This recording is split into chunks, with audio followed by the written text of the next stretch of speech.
Joining us now, without further ado, Sheriff Mike Wade. How you doing, Sheriff? Doing great. Good morning.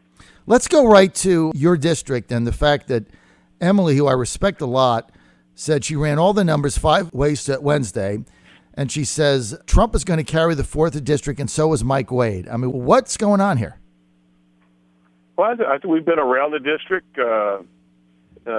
spoke to a lot of people, listened to the issues, and I think I have a message that and a history that's appealing to the people of the district. Mm-hmm. Mm-hmm. When we started out, they said no way a Republican could win in this district. Right. The Cook report that came out last week listed 55 competitive races in the country, and the 4th district is listed as one. I think I'm a better candidate than my opponent, to be honest with you. Why? Because I have proven things that I've done to help people. The programs that I've run in the jail resonate throughout, especially in the area of substance abuse and mental illness.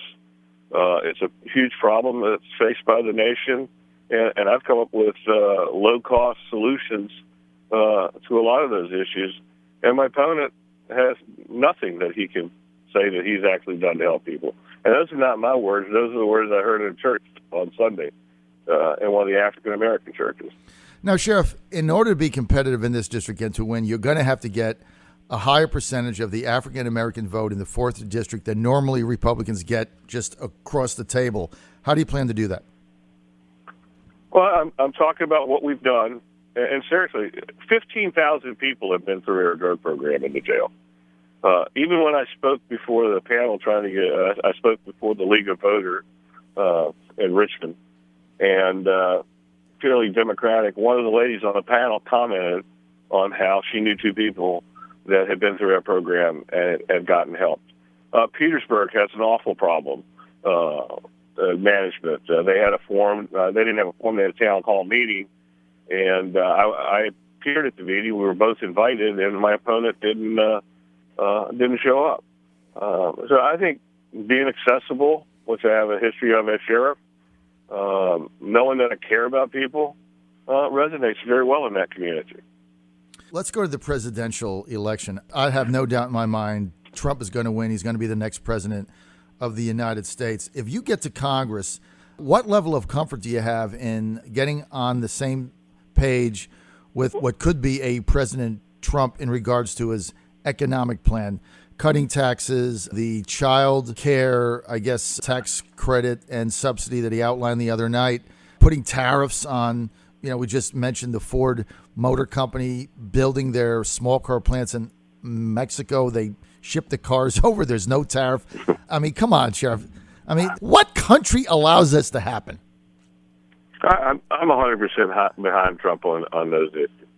And I can tell you, when I started out campaigning, I felt like I was running against 2 Donalds because of the way the public perceived him at first. Mm-hmm. But that's all changing now. Mm-hmm. People now are talking more about Trump and the things that he wants to do to make this country great again. And I really believe he has the solutions. His opponent has no solutions. Mm-hmm. And what you hear out in the community is that even in the African-American community, Hillary's the same old, same old. So I really believe he has the actual solutions to help the problems, and I look forward to working with him to implement those. Look, I mean, there's a lot of conservatives that claim they're, so-called free traders. And so you talk about putting a tariff, but you look at something like the specific in Mexico, where you've got the Ford Motor Company. And I don't blame the CEO, Sheriff. I mean, he's paid to drive profit to the max that he can. So he's like, all right, well, I can build a plant in Mexico. I can pay the Mexican worker, which is the average, about $4.50 an hour, rather than $22.50 an hour, which is the UAW average in Detroit or Flint or wherever in the USA the plant is. So I can save all this money, and then I can just ship the cars up on a truck, and I make another $3,000, $4,000 profit per car. It's a good idea. As long as the stupid government allows me to do that, I might as well exploit it. Would you be in favor of a tariff system that basically put a tariff in so that if those cars got shipped back, they would have to pay a fee, a tariff, a tax, if you will, that would then disincent them from putting the jobs to Mexico or China or anywhere. What I hear Mr. Trump saying constantly is he's looking out for the United States and the people of the United States. And when you look at the trade issues, he's looking out for what best suits the working people of the U.S. And I'll be 100% behind him on issues like that, because I think we need to bring that stuff back to America. We got to quit giving our money away to other countries, and it's the right thing to do. Now, Sheriff, in your race against Don McEachin, you're going to get outspent. He's getting a lot of money from the Democratic National Committee. You're not getting anything from the RNC. You got to self-fund the whole thing by your own donor base. So you're going to get outspent there. He's also got a name in Richmond. He's been there forever. Many people say that this whole reconfiguration, redistricting the seat was with Don McEachin in mind. So he's kind of an iconic figure. How are you going to be able to compete with him over the next 60 days? And no matter whether you're top 55 or not, everybody would consider this to be an upset. How are you going to compete with him financially? Financially, it's going to be tough. So I've got to really depend on the grassroots people that are out there helping us. And Republicans across the district are fired up.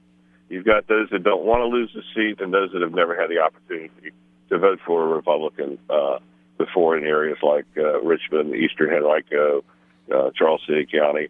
So I think we're going to get the people out and very well welcomed wherever I go. And I think people underestimate how disliked he is. There's a lot of people that don't like some of the things that he's done, and they say he's never done anything for us. He has a history of taking out other Democrats, which is a negative towards him, and all of these things are coming into play. So I really believe that I have a chance of upsetting him because he really hasn't done anything in the campaign yet, and I don't think he thinks he has to, and I think that's wrong. You know what? I think the best thing you guys could do is have a couple of debates between now and November so the voters can get a better look at your two issues. Do you have any scheduled that are coming up? I think they've talked about two that are coming up, one in Chesapeake and one in the Richmond area. Mm-hmm. I don't have the dates in front of me, but there has been some groups that have reached out. I think the Chesapeake Chamber of Commerce has tried to schedule a debate, and the gay and lesbian community in Richmond is looking at a debate. All right. Well, I look forward to debates. We're going to try to get involved in one also. I know that's on our radar screen, but I know, Sheriff, you got an uphill slog. There's no question about it. You know, you've got a pretty formidable track record as Henrico Sheriff. You've been in front of those voters many times. You keep getting reelected by bigger and bigger margins. I think this is going to be a competitive race. I think Trump is going to do very well in the 4th district, and we'll see what plays out. I really want to thank you for your accessibility and coming on, sir. You're welcome anytime. We have invited Don on several times, and they've not been able to make that work. So we'll see what plays out. But, sir, thanks for being with us. Thank you. Hey, Mike, what's your website? MikeWadeForCongress.com. All right, MikeWadeForCongress.com. MikeWadeForCongress.com. He's underfunded, so we think he's got a shot. So, yeah, you might check out his site. Maybe send him a donation. Every little bit helps. I want to thank again Sheriff Wade for being with us. You're on the John Fredericks Radio Network.